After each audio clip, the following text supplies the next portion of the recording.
और सवाल बहुत सीधा है। मैंने अभी आपको डेटा बताया, संभवतः आप तक ना पहुंचा हो, मैं फिर से रिपीट कर देता हूं कि भारत हर दिन 10 लाख बैरल से ज्यादा हर दिन तेल खरीद रहा है रशिया के साथ, आज तक रुका नहीं है। और फिर आप लोग इस बात को लेकर परेशान है कि अमेरिका परमिशन देगा। भाई परमिशन तो उस चीज की होती है जो चीज रुक गई हो, रुका तो आज तक नहीं है। तो बिना फैक्ट चेक के या बिना डेटा एनालिसिस किए आपको लगता है कि माहौल बनाने से बात बनती है?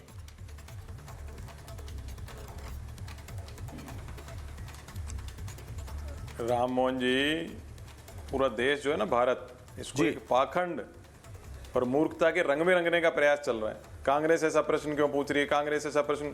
अरे भाई, अमेरिका जिसके आप जाकर के नमस्ते ट्रंप की सरकार बनवा रहे थे, उसका कोई ऑथोराइज्ड आदमी कह रहा है हमने 30 दिन की परमिशन, तो खंडन करना चाहिए ना सरकार को। कांग्रेस ऐसे क्यों कर रही है, कांग्रेस ऐसे क्यों कर रही है? हर बार में ट्रंप प्रशासन कुछ ना कुछ बोले जा रहा है, इनसे खंडन ही नहीं किया जा रहा। और आप कह रहे हो कांग्रेस ने ऐसा क्यों किया, कांग्रेस ने ऐसा क्यों किया? और इस पर तो हरिशंकर जी व्यास ने लेख तक लिखा है। मैं तो पत्रकारों का नाम, या भारत जो है विवाद में कूदे, आपको इसी में मजा आएगा। क्या रशिया से तेल रुक गया आना? भारत सरकार खंडन नहीं कर सकती क्या इस बात का? भारत सरकार खंडन नहीं कर सकती इस बात का? फैक्ट चेक आप कर रहे हो एज ए पत्रकार, आपका चैनल कर रहा है। क्या भारत सरकार क्यों नहीं बोलती है?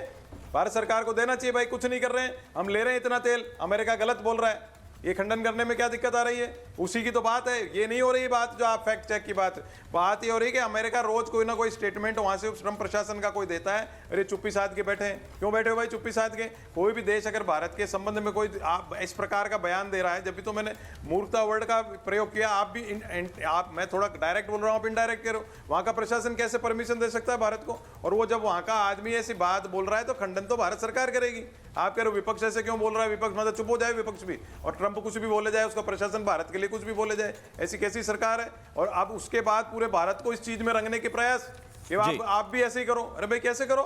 कोई जो भी जिसके थोड़ा बहुत भी दिमाग होगा, इंटेलेक्ट होगा, कोई मंथन करता होगा, दूसरा देश आपके बारे में ऐसा कोई भी वक्तव्य जारी करेगा तो उसका खंडन तो तुरंत होना चाहिए। मैं विजय शर्मा के पास जाऊंगा, लेकिन मुझे एक बात बताइए वरुण पुरोहित, बहुत सीधा सवाल। ये ईरान से तेल कितना खरीदें कितना न खरीदें, ये 2012-2013 में जब आपकी सरकार थी तो अमेरिका के विदेश मंत्री लेटर जारी करते थे, और ये लेटर जारी करते हुए ये बताते थे कि भाई ईरान से तेल नहीं खरीदा जाएगा, इस पर इंडिया राजी हो गया है। तब वो किसका प्रेशर था 2012-13 में? वो किसका प्रेशर था? और तब क्या भारत की सरकार नहीं थी? आपने पूरी मोदी सरकार को एक्सपोज कर दिया आज एक इसी सेंटेंस में कि मनमोहन सिंह सरकार, यूपीए सरकार जो कर रही थी उसको बढ़ चढ़ करके ये काम कर रहे हैं। अगर वो गलत कर रहे थे तो आपको चुना ना, फिर जनता ने क्यों चुना आपको? मैं आपसे पूछ रहा हूं, इसीलिए तो दिया। अंतरराष्ट्रीय संबंध ऐसे नहीं चलते कि वरुण पुरोहित ने ये कहा, एक मिनट सुन लीजिए आप, अंतरराष्ट्रीय संबंध क्या ऐसे चलते हैं कि वरुण पुरोहित ने ये बात कही तो विजय शर्मा ने रिस्पॉन्ड कर दिया कि आज यहां प्रवक्ता की बाइट ले ली, कल उस प्रवक्ता ने रिस्पॉन्ड कर दिया। वही तो आप, क्या आप ये कह रहे हैं, मैं आपसे इसीलिए पूछ रहा हूं कि सरकार आपकी, आप ये कह रहे हैं कि हमारी सरकार गलत थी, इसका मतलब यह हो गया? तो फिर मैं विजय शर्मा से जरूर पूछ लूंगा कि अगर ये आप कबूल कर रहे हैं कि मनमोहन सिंह जी ने कुछ नहीं किया, इसका मतलब वो गलत थे। हाँ तो ये आप ये कबूल कर लो कि मनमोहन सिंह जी का जो आप एग्जांपल दे रहे हो उनकी सरकार गलत थी, तो क्या गलत था? मैं ये पूछ रहा हूं आपसे, आपकी बात आपसे पूछ रहा हूं कि क्या ये गलत था? मैं आपको कह रहा हूं डॉक्टर मनमोहन सिंह सरकार, मोदी सरकार दोनों ही गलत हैं। अमेरिका की तरफ जो झुकाव हुआ है मनमोहन सिंह सरकार के समय से शुरू हुआ है, और मोदी जी उसको बिल्कुल फास्ट i7 कंप्यूटर की जैसे फिर तो डिबेट बनती किस पे? फिर तो आप खुद ही सरेंडर मोड में। विजय शर्मा रिस्पॉन्ड कीजिए इस बात पे। विजय शर्मा जी, नहीं कहा को सरेंडर मोड में? नहीं, आपने बोली दिया मनमोहन सिंह बचा क्या? फिर डिबेट किस पे करें? तो फिर तो किसी तीसरे दल की सरकार भारत में होनी चाहिए। गांधी के समय की बात करिए। मुझे लग रहा है कि फिर किसी तीसरे दल के व्यक्ति को प्रधानमंत्री होना चाहिए। कांग्रेस सरेंडर कर रही है। राम मोहन जी, आप राजीव गांधी, इंदिरा गांधी के समय की बात भी तो करो। अरे हमने तो सारी बात की है। विजय शर्मा रिस्पॉन्ड कर रहे हैं। विजय शर्मा बोलिए जी। राम जी सुन लीजिए, वरुण जी सुन लीजिए। देखिए, प्रत्यक्षम की प्रमाणम, प्रत्यक्ष को प्रमाण की जरूरत नहीं होती। जब यहाँ आज देश के सामने आंकड़े हैं और आंकड़े ये बता रहे हैं कि हम 10,40,000 बैरल डेली खरीद रहे हैं तेल रशिया से, तो ये किसके ऊपर तमाचा है? लेकिन ये विजय जी कांग्रेस पार्टी के पॉइंट ये ऊपर भी नहीं है, तमाचा है, पॉइंट जो ये है झूठी कि बातें बोल अमेरिका रहे हैं, का उनके जो ऊपर भी वित्त तमाचा मंत्री है। है वो कैसे लिख रहा है, उस पर क्यों कोई रिस्पॉन्स सरकार की तरफ से नहीं है। मेरा सवाल ये है, ये सवाल वरुण पुरोहित भी पूछ रहे हैं कि आप राम मोहन जी, आप जो है उनके वित्त मंत्री को रिस्पॉन्ड क्यों नहीं करते। और मैं कह रहा हूं कि ट्विटर पे मत कीजिए, टेलीफोनिक कन्वर्सेशन कर लीजिए कि भाई आगे से मत करना। अच्छा राम मोहन जी, एक बात बता दीजिए, मेरे सामने आप बैठे हो स्टूडियो ठीक है। में, मैं आपसे बातें कर रहा हूं और यहां वरुण जी कह रहे हैं कि यहां राम जी बैठे ही नहीं है, और आप इसको पर स्पष्टीकरण दीजिए। ये तो कि बैठे मैंने हुए हैं। शुरुआत में ही बता प्रमाण दिया दीजिए। विजय जी। ये तो बड़ी देखिए, हास्यास्पद जो बात आप है। पॉइंट रख रहे हैं भाई, वो पॉइंट मैंने सारी शुरुआत में बताया, सारी एक्सप्लेन चीजें। भी किया उसको, और हमारे- शायद आपने भी सुना होगा। मैं इसी पॉइंट को एक्सप्लेन कर रहा हूं कि तो हम तो आप खरीद उस रहे थे, चीज पे बट अगर पॉइंट वो को समझिए चीजें- ना आप इस पॉइंट से कैसे अरे हम दाएं जा जिम्मेवार सकते देश है भाई। हैं कि अमेरिका लगातार एक के बाद एक ऐसे बयान जारी कर रहा है, और उनके साथ अगर आप लोगों का डिप्लोमेसी के अंदर कोई बातचीत बताइए इसमें राम नहीं जी, हम है एक या कोई लगाम नहीं है, हमारा तो एक विपक्ष फिर जिम्मेवार सवाल देश है। पूछेगा। अरे लगाम किस पे लगाए, वो हमारा देश थोड़ी है। हमारे देश के अंदर हमारी प्राथमिकताएं क्या है वो हमने तय करना है। मतलब वो हमारी कुछ भी बोले, प्राथमिकता ये थी कि हमारे को सस्ता वहां से क्रूड ऑयल मिलता था, हम ले रहे हैं, आज तक ले रहे हैं हम। पॉइंट क्लियर है ये सर, प्राथमिकता पॉइंट ये क्लियर पूरे है, देश लेकिन को वो पता कुछ भी है। बोले इससे कोई फर्क नहीं पड़ना सारी चाहिए। मीडिया आप ये रिपोर्ट क्या में। तो ये क्या बताने की तू मैं सड़क के ऊपर, ये वरुण जी क्या चाहते हैं हम सड़क के ऊपर तू मैं करें कि नहीं वो तो झूठ बोले। अरे झूठ सच सामने है ना, देश अरे के मैं सामने, पूरे सड़क विश्व पे के अब की बार सामने। ट्रम्प सरकार बनाने इस क्यों बात गए थे? का अगर वो अपनी जनता अब की बार को ट्रम्प सरकार किसी बनाने तरह क्यों से गए थे? सड़क गुमराह पे किसने करना कहा चाहते था? हो, तो इसमें हमारा क्या लेना देना है? जी, मतलब उनके बयानों अरे से वरुण बीजेपी जी, कह रही है कि देखिए, हमारा क्या आप लेना देना, उनके जिम्मेवारी बयान के कुछ साथ भी हैं, चलते पढ़े हैं। लिखे इंसान है। अरे हमारे देश का कोई नेता, प्रत्येक वाह भाई नेता वाह, अगर बहुत कोई बढ़िया देगा, सरकार चला जवाब रहे देगा या कोई गलत देगा या मीडिया से कोई रिपोर्ट है उसका जवाब है। अगर कोई बाहर देश का बैठा हुआ नेता अपनी जनता के साथ किसी तरह की इस तरह की बातें करना चाहता है तो उसका हमारा क्या औचित्य है? हम इस काम के लिए हम तो ये देखते हैं कि हमारे 140 करोड़ लोगों जी। का भविष्य किसमें ठीक अरे है, आपके और यूएस कहाँ से हमारे अमेरिका से हित हैं, रिलेशन नहीं है, कहाँ फॉरेन रणनीतिक रिलेशन। साझेदारी है हमारे डॉक्टर साथ। मनीष कुमार, ये है। डॉक्टर मनीष कुमार को मैं इन कराना अरे चाहता हूं foreign इसमें। relation है, डॉक्टर हमारे मनीष कुमार, देश हित के लिए। इस पर क्या हमारे कोई किसी- बातचीत नहीं हो किसी सकती? विदेशी जो के लिए थोड़ी विजय है। जी क्लियरली कह रहे हैं कि वो अपनी जनता को एड्रेस कर रहे हैं, वो अपनी जनता को एड्रेस करते हैं और करने के लिए स्वतंत्र है, हम क्या कर सकते हैं?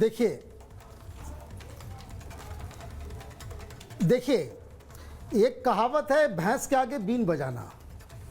ये जो पूरा विवाद है राहुल गांधी कांग्रेस पार्टी की तरफ से जो स्टार्ट किया गया है वो दरअसल पॉलिटिकिंग है।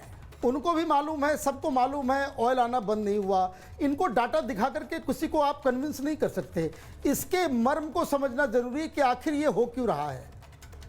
विपक्ष को, हिंदुस्तान के वामपंथियों को, प्रधानमंत्री मोदी को गालियां देनी है, क्रिटिसाइज करना है, तो कभी वो ईरानियन जो फ्रिगेट था, जो शिप था, युद्धपोत, उसका बहाना ये बनाएंगे, कभी ये ऑयल को लेकर के बहाना बनाएंगे। मुझे एक बात समझ में नहीं आती कि आप डोनाल्ड ट्रंप के यू टर्न्स को अगर काउंट करें तो वो सेंचुरी लगा देगा। हर दिन वो क्या बोलते हैं, कब वो पलट जाते हैं। लेकिन राहुल गांधी और हिंदुस्तान के विपक्ष और कुछ पत्रकार ट्रंप की बातों को गीता कुरान की तरह सच्चा समझ लेते हैं। और वो कहता है कि हिंदुस्तान डेड इकॉनमी है, तो ये कहते हैं कि डेड इकॉनमी है हिंदुस्तान। आप वो कहते हैं कि भाई विमान गिर गए 5, कभी 7, कभी 11, कभी 12, डोनाल्ड ट्रंप कहते हैं, तो यहां पे भी लोग कहते हैं कि भाई कितने रफाल गिर गए। दिक्कत ये है कि ये लोग पॉलिटिक्स कर रहे हैं नेशनल इंटरेस्ट के साथ। नेशनल सिक्योरिटी, दुनिया में वॉर चल रहा है, हम यहाँ अपनी राजनीति को मुस्लिम वोट बैंक पाने के लिए आप गंदी राजनीति इस तरीके से करोगे। अभी ईरान के साथ खड़े हो जाओ, ईरान के साथ लड़ो। ईरान के साथ आपने क्यों नहीं, खामनेई के लिए ऊपर जो है आपने ट्वीट किया, ये कोई तरीका है? भारत की सरकार जवाब नहीं दे रही है क्योंकि ये डिप्लोमेसी का हिस्सा है। ये जो लोग पूछ रहे हैं कि अमेरिका का जवाब क्यों नहीं दे रहे हैं, ये डिप्लोमेसी है, वरुण पुरोहित, ये राजनीति नहीं है। ओके। वोट बैंक की राजनीति नहीं है कि आपको जवाब मांगना है। राम मोहन दूसरी जी, चीज, वरुण पुरोहित एक रिस्पॉन्ड और कर रहे हैं। आखिरी राम मोहन बात मैं बोल जी, दूं आपको। राम मोहन जी, हाँ, राम जी बोलिए बोलिए। पुरोहित जी बोलिए। बोलिए बोलिए। बोलो मनीष जी बोलो। मैं कह रहा हूँ राम मोहन जी, मैंने इतनी बार सबकी बात सुन रहा हूँ, आप भी प्रश्न पूछ रहे हो, ये कह रहे हैं ये भी डिप्लोमेसी का हिस्सा है, जवाब नहीं देना डिप्लोमेसी का हिस्सा है, अब की बार ट्रंप सरकार बनाना, बार बार उसके पास जाना, सब कुछ डिप्लोमेसी का हिस्सा है, और विपक्ष ही खराब है, विपक्ष को आता नहीं, विपक्ष राजद्रोही है। मतलब किस प्रकार का आप देश को बनाना चाह रहे हो? मूर्खता पाखंड के रंग में क्यों रंगना चाह रहे हो? मेरी बात पूरी होने तो मैं बोला नहीं बीच में आपके, मैं बीच में बोला नहीं ना। ठीक है, बोलो बोलो, आप बोल लीजिए, पूछो बोल लीजिए। पूछ नहीं, आप पूछो पूछो पूछो पूछो। मनीष जी देखिए, अभी कुछ दिन पहले पूछो मनीष जी, पूछो। यही ट्रंप सरकार की तरफ से जब ये निगोशिएशन चल रहा था, तो ये ट्रंप सरकार की तरफ से कहा गया कि India has missed the train. उनको हमने 4 सप्ताह का वक्त दिया था, अब वो उसको नहीं ले सके, अब there will be no deal, कोई डील नहीं होगा। लेकिन फिर 1 महीने के बाद फिर बातचीत हुई। अभी जिस डील के ऊपर चर्चा हो रही है, आप किस बात को मानेंगे अमेरिकन सरकार की तरफ से? ये स्कॉट बेसेंट की जो बातें हैं, इसने पिछले 10 महीने में पता नहीं कौन कौन से बयान दिए हिंदुस्तान को लेकर के। हर बार वो यू टर्न ले रहा है। व्हाट डू यू वांट कि हर वक्तव्य के ऊपर हम जवाब देते रहें? और नहीं, पॉइंट ये है कि मुझे समझ ये तो ट्रंप नहीं कहा था, खास करके ये तो ट्रंप नहीं कहा था कि भारत रशिया से तेल नहीं खरीदेगा, और हर दिन का डाटा है, हर महीने का नहीं, हर दिन का डेटा है, पर डे खरीद रहे हैं, एक भी दिन नहीं रुका है। राम जी ट्रंप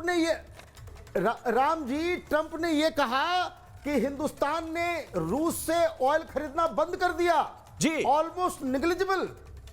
तो किसके बयान को गंभीरता से लें? और दूसरी बात, मैं थोड़ा सा डिबेट को इसको थोड़ा सा ओपन करना चाहता हूं, इसलिए मेरे साथ इस वक्त शैलेंद्र सिंह जी भी हैं, दीप्ति तनेजा भी विदेश मामलों की जानकार है, मेरे साथ इस वक्त हैं। लेकिन शैलेंद्र सिंह जी, ये सवाल बहुत अहम है, ट्रंप कहां लेकर जाना चाहते हैं? अब वो बोल रहे हैं कि Iran is tough and they want to fight, वो लड़ना चाहते हैं। अब जाकर उन्हें 7वें दिन समझ में आ रहा है कि वो टफ है, और फिर आप देख रहे हैं वो पोस्चरिंग इस तरह से कि अब कितने जो है पास्टर बुलाए गए हैं वहां पर, कितने पादरी बुलाए गए हैं। ये ईसाई वर्सेस मुसलमान जंग करना चाहते हैं, या अपने यहां जो क्रिटिसिज्म हो रहा है उसको धार्मिक चोले के पीछे ढकना चाहते हैं? क्या आप देख रहे हो?